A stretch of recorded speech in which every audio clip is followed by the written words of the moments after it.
Hello and welcome to my channel. My name is Joshua Harvey, also known as the East Coast Raver. I'm a video content creator documenting music festivals that I attend, sharing my experiences and my reviews. In this video, I will be reviewing Homebase 2023, the pre-party and the afters.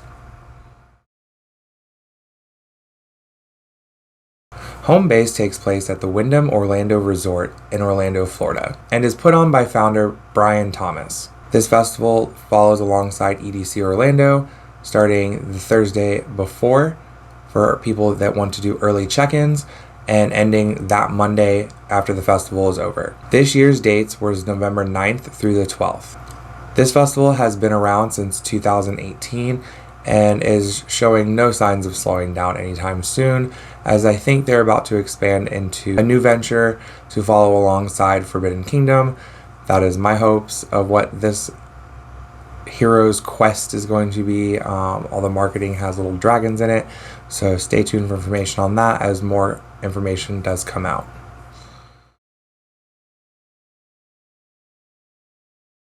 Homebase does a couple different types of ticket packages that you can do depending on if you are staying at the hotel itself or if you're just buying weekend passes or single day passes. If you're staying at the hotel, obviously you're going to spend a little bit more money than if you were to pay for the weekend passes or the single day passes.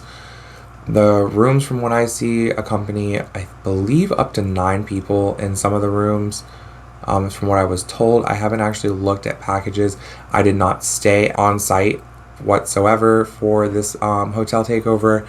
I purchased single day passes because I decided it was cheaper to stay elsewhere, which elsewhere was within walking distance of this hotel takeover. So I just walked down the street from where I was staying to go to Homebase every night and walked back home. It was pretty safe, crosswalks and everything, so it didn't really bother me too much to do that. But also peace of mind of knowing that like I had a quiet place to go sleep at, because let me tell you, my friend was in the room that was behind the bus that was parked out by the food trucks, and his windows were rattling every single night till 6 o'clock in the morning. And I don't care if you have earplugs whatsoever, like you're not going to get a good night's sleep doing that. So depending on where like you stay in the hotel, you're probably not going to hear the music as much as if you're closer to the actual lobbies. So I purchased GA single day tickets for this hotel takeover. That's for the pre-party, the Friday and Saturday afters. Had to buy a lot of these online unless really ensure that you got like the better of the discounts. Tickets usually go on sale in like late September, I want to say, beginning of October, because I know by the end of October I was getting like discount codes like left and right for purchasing stuff. The pre-party lineups and afters and everything are just started to be announced by that time. If you follow up with their social media, you'll usually get a pretty good discount if you buy all your stuff at once. The only thing that sucks is they hit you with all the service fees and all that extra mumbo jumbo that just fucking sucks. Even trying to purchase them at the door, like by the time the festival comes, like you're gonna pay exponentially more for the tickets. Comparable prices. I think we had a couple friends that did that, showed us their receipts. Just try to buy them early. They usually get about 90 to 95% sold out, and I will say that like it does get kind of packed in some of the spots inside the hotel, but they can only put so many people in there. And honestly, in the main room, it never felt like it was like super packed, like unless you want to be like super deep up front, which just really depends on how far you want to go. But the entire backplate area, there were people in chilbos just lounging and enjoying the music. So early sale tickets are usually like $30 to $35 per ticket if you purchase them for single day tickets. And I want to say the weekend passes for all of the events, including pool parties and including shuttle passes to and from EDC Orlando, I want to say it was $300. So if you're looking to stay somewhere else and you didn't want to do Ubers, or if you were staying somewhere else and you wanted to do like pool parties and then catch the shuttles to EDC, you could totally do that. That was an option. I didn't do VIP for this hotel takeover. Honestly, I don't do VIP for many of my festivals. I do a lot of GA stuff, mostly because most people do GA, and I feel like my crowd really appreciates seeing like Yeah, I do attend all the GA stuff to see what you guys are experiencing yourselves too. This year, I want to say they added 2 stages to their lineup because I don't remember the bus being there last year. Correct me if I'm wrong in the comments, but I don't remember the bus, and I know they put in this 360 stage. They have the stage out by the pool because they host pool parties out there. Plant-based stage this year was pretty good. I like the updated screens that they put on it. Also, the fact that the screens go all the way around the room definitely makes you feel like you're in like this like little cube because of how immersive it is with like the panels on the sides. I really enjoyed that. Blossom fucking threw down. Space 92, spectacular. I was so happy to see them. I'm glad to see that they're diversifying their lineup a little bit more to pull in more ravers than just the bass and dubstep community. My boyfriend, who listens to a lot of techno and tech house music, really enjoyed that aspect of it, because I remember last year he said that like it was just a lot of bass and he just really wished there was a couple different types of music being played. So that was nice to see that they actually like did that for this stage this year. But the main room was mostly bass music this weekend. A lot of drum and bass, I will say that, but a lot of dubstep. So the main room this year was the home invasion stage, the biggest ballroom of the hotel. There was also the 360 stage, which was literally right outside of the plant-based stage, which to me made no fucking sense, guys. What the fuck was that? For one, you come in through the doors, like the main entrance doors, and then you're immediately like, you have 2 stages right next to each other. But on the opposite side of the 360 stage, to go out those doors, you lead right into the food court, which there's another stage right out there, which is the bus. So like, you just had all this really bad sound bleed in like that one area right there, and it made no sense to me, especially if you were there on Friday night, Friday or Saturday, I can't remember. One of those days, it was really fucking hot there. Like, as someone said to me in a comment, it smelled like warm breath.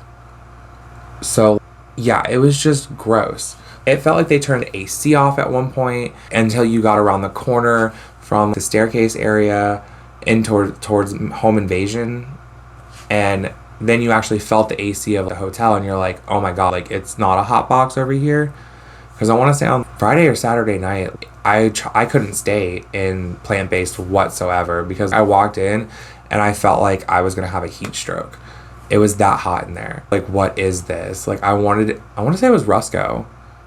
Yeah, it was probably for Rusco on Saturday. But yeah, I couldn't do it. And I was like, this is not good. Why is this happening? And then I was standing around looking in the hallway. You've got the front doors to the entrance wide open, letting all this hot air in. You got the doors leading out to the food court area open. You've got the doors going up the staircase that lead back into the hotel open. So it's just like, there's just so many people crowding around that area, and with all these doors open, there was no way AC was gonna work or make it feel like it was working. So that's like my only like gripe about how they had the stages set up. There is such a thing as overdoing it or like doing too much, and I think that this was a perfect example of they just tried to do too much, and we don't need that. Sure, give us 3 stages and give us the pool party stage to use. I mean, they were still playing music at the pool party stage all night. I had no idea anyone was even on that stage. I don't know what the lineup was for that. So if you attended any of those throughout the weekend, could you tell me who you saw and who was your favorite artist? I also wanted to touch on the fact that, again, flat screens. Like, at least in plant-based, that like the screens went all the way around the room, except for like the back wall, but it still enclosed the room. That's pretty cool. Home Invasion was just, again, a flat screen. And if you saw it last year, it was so much more cooler. The way it came to like a point, and then like also went up the ceilings, and they had it on the side walls, just made you feel like you were in like this spaceship, different universe type thing. I really don't understand. I don't want something super immersive, and I know this is going to sound super picky, but something just a little bit more unique in drawing. Everything is just so about putting out these high quality visuals on this thing, but then no one's really enjoying the music when you're standing there just looking at this thing. Like, yeah, I appreciate all the lights and all the lasers, don't get me wrong. At some point, that's going to also be very distracting and taking away from the music too. Like, I don't know. Maybe I'm just going on a rant about this. I just want something a little bit more unique going forward. I hope that they dial back going into next year and maybe get rid of or the bus or the 360 stage. If you like the 360 stage, tell me what your favorite thing was about it. But like, I didn't know anyone playing on that lineup, so I never stood there. The music didn't really sound good any of the time I was there either, just because of like the sound bleed. So that's my 2 cents on that, guys.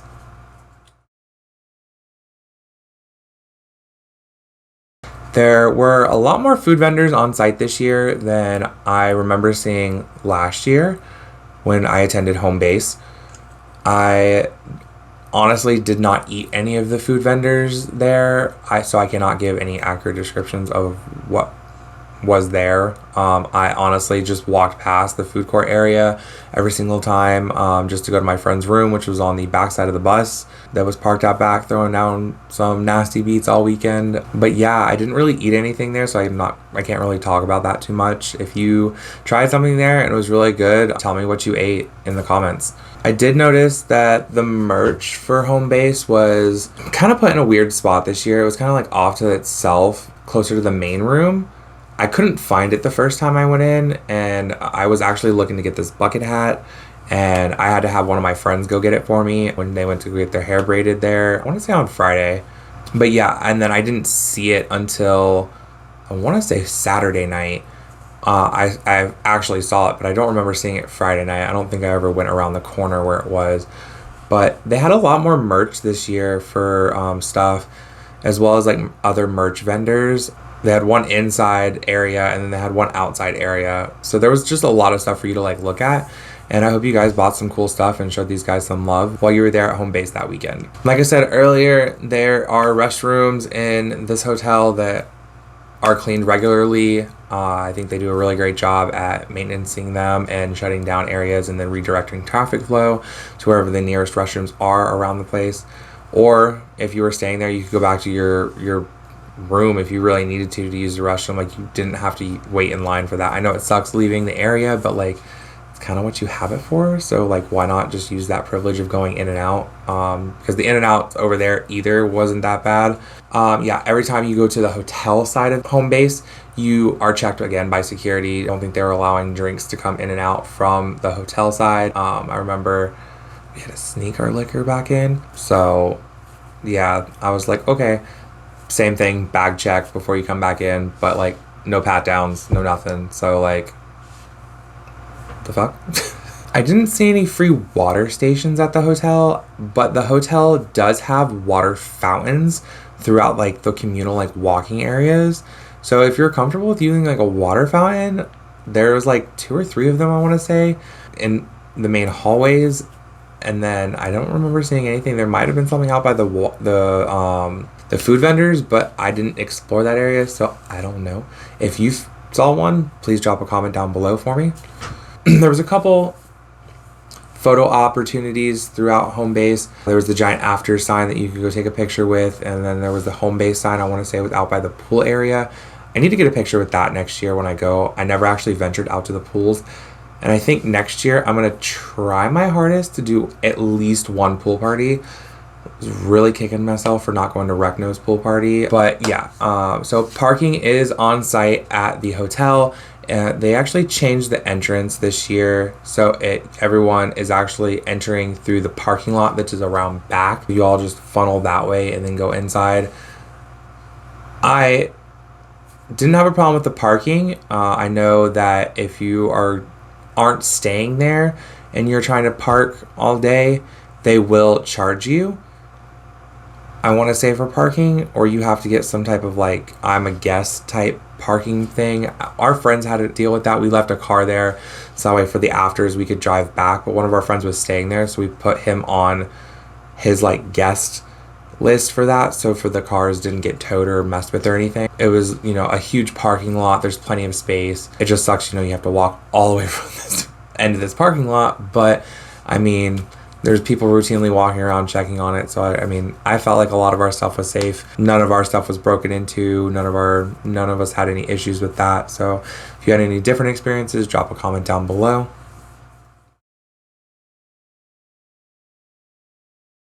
I've never had an issue with anyone at home base. Every time I've gone there the last 2 years, I've always just met really cool people there, and everyone's just really dope. Everyone says like Lost Lands and Electric Forest always have like the most immaculate vibes, like all these little niche festivals. Like I feel like it's really like that. People that do home base are really there for the festival. They're not there to like steal your stuff. They're not there to cause problems. Like they're there to party and have fun and do it like adults, I would say, even though it's like another addition to adult Disneyland after attending EDC Orlando all weekend.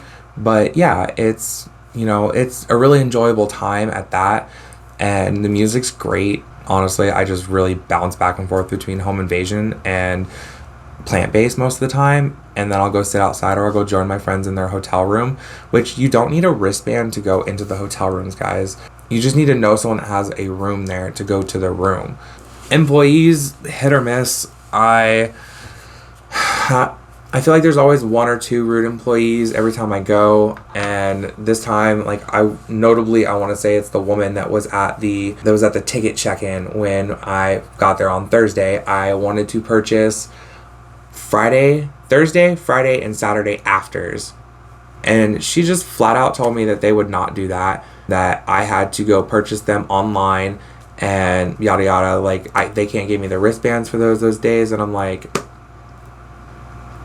okay. And she was just really snotty about it. Basically, she made it sound like that they just, they're not going to have those available like that. It's individual days only unless you purchase them online. Down to me like I'm stupid, and I'm like, man, I'm just trying to avoid paying $50 in freaking service fees, for tickets to your event. I'm here now.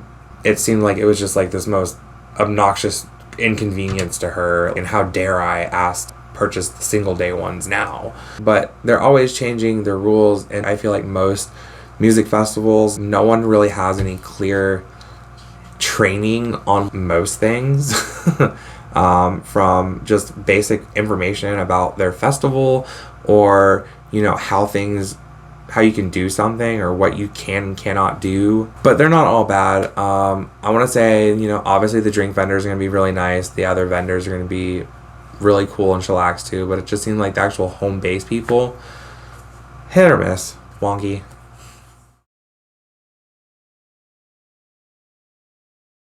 Alright, so for this year, I am going to say one of the positive mentions, even though like I didn't try any of them, I'm going to say kudos to y'all for getting as many food trucks as you guys had out there this year. And consistently, like it looked like, I want to say there was at least 6 or 7 food trucks out there for everyone to enjoy. And honestly, it looked like a decent variety of food. So I really hope that, that trend actually keeps up. Because I remember in 2022, I think there was only like 2 or 3 food vendors out there. And one was like a dessert. And then two was like actual food stuff. So yeah, I'm glad to see that is becoming more of a thing for them, that they actually have people wanting to service this event. The DJs were great this year. I think that's another mention I want to say. I really like the diversified lineup. The fact that they are expanding their lineup for more of the rave community to join in to this type of event and still make it affordable for everyone, whether that's single day tickets, just the weekend passes, or staying there, if that makes it worth it for you guys. I think it's great that it's broadening from just being solely about the base community and really welcoming everyone from the community, because there was a lot of drum and bass on this lineup this year, and I really appreciated that. So thank you so much for that.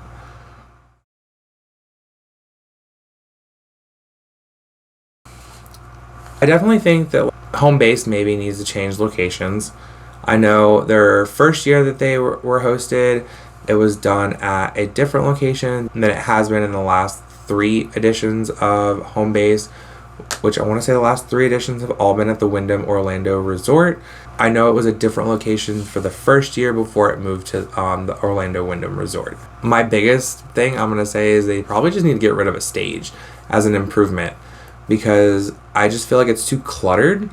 There was no need to have the 360 stage where it was at. I feel like it could have been moved outside where the bus was at, or to a different part of the hotel. I don't really know what's on the other side of the hotel, because they had it blocked off from us going over there. But I didn't like the way it was set up.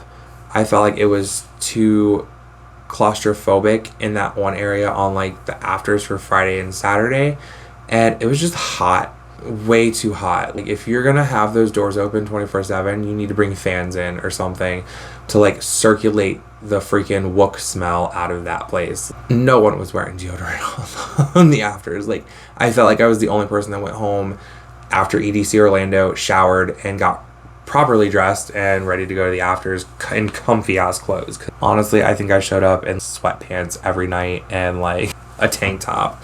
I was super comfortable. I was like, I don't want to have dress up to go to this. Even then, I was still kind of uncomfortable because the AC was just atrocious over by plant-based.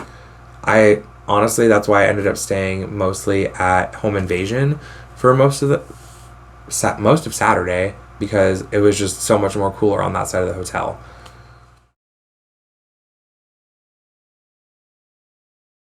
I would most definitely return to home base. I'm excited to see what they're going to do for next year, but I will never stay at home base. And the only reason I say that is because I value my sleep, and knowing that the parties do not stop. You get, I want to say, a 4-hour break. So the afters end at 6 a.m. The pool parties start at 10 or 11 a.m. and they go till 2 or 3 in the afternoon. So, like, I'm sorry, but 4 hours of sleep a night, if I'm like closer into like the festival, like, I would lose my mind. And I know I could not be around that much noise and still want to enjoy the music.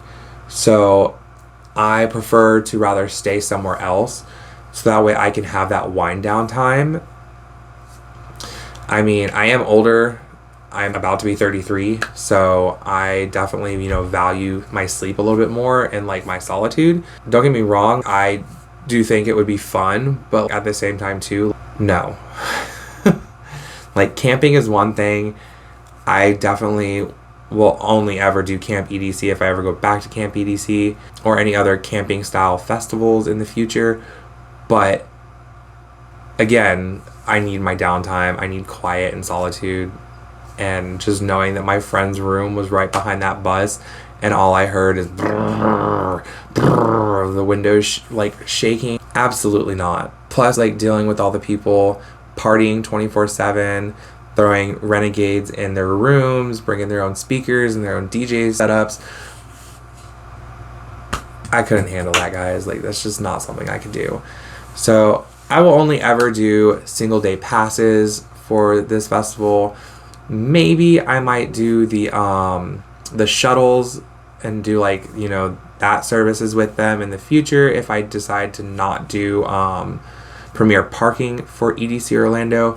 But honestly, EDC Orlando's premier parking has been clutch the last 2 years, and for the price point, and now that I know the things that I know about premier parking, which I will touch on in my EDC Orlando review video that's coming out after this review video, it makes it more worth it to me to want to do that. So I don't know, it really depends. I feel like single day tickets, buying them way early on when they're $30 or $35 a ticket, is like easily the best way to go, because they're going to drop promo codes. They're going to make it more affordable for people who get them early on, just like any other tiered ticket for a music festival. So I'm also really excited to see what they're going to do with this Heroes Quest venture. Pretty sure that's going to follow alongside Forbidden Kingdom, and that's probably going to be the after setups and, you know, pre-party and whatnot and everything for that. We will find out next year about that festival. I will be attending Forbidden Kingdom next year. I will stay up to date with information on this Heroes Quest stuff, and I will be posting it on my Instagram handle under the same name as this YouTube channel if you want to stay up to date with that information. Thank you for taking the time to watch this video. If you haven't already, make sure you like and subscribe to this channel, and make sure you ring that bell notification so you get notified when new videos are available to watch.